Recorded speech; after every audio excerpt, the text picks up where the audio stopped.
বন্ধুরা, আজকে আমি তোমাদেরকে একটা নতুন জিনিস করে দেখাবো, যেটা মনে হয় এর আগে কেউ কখনো করেনি। তার সেই জিনিসটাই বানাতে লেগেছি। এটা দেখতে পাচ্ছ আমি কী করছি, চা করেছি, দুধ গুলছি। চায়ের হলো, চায়ের দুধ গুললাম, চা তৈরি হয়ে গেল। এবার আমি এই কাচের কাপটাতে চাটা ঢেলে নিচ্ছি। কিছুটা চা মানে পুরো, এই তো এইটুকু থাক, বেশি বড় করার দরকার নেই, বুঝতে পেরেছ? হ্যাঁ, বেশি বড় দরকার নেই। আর এই ওপরে একটু দুধটা গলে নিয়ে এটা আমি নিয়ে নিচ্ছি। হ্যাঁ, একটু অল্পই করব, কারণ খেতে কেমন হবে আমি তো তা তো জানি না, তার জন্য আমি অল্পই করছি। আমি আর একটু কমিয়ে দিই চাটা, দাঁড়াও, এটুকুই থাক। হ্যাঁ, এটুকুই থাক। তাহলে আমার চা তৈরি হয়ে গেল। চাটা আমি একটা কাপে ঢেলে নিলাম।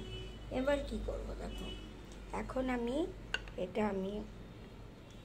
একটা আইসক্রিমের কাঠি দিয়ে দিলাম। হ্যাঁ, আইসক্রিমের কাঠি মানে এটা দিলাম, পরে দেখতে পাবে এটা কাত হয়ে যাচ্ছে, যেহেতু ওপরে একটা কভার আমি দিতে পারছি না। এটা একটু কভার দিয়ে এটাকে রেখে দিতে হতো। ঠিক তা দেখতে থাকো।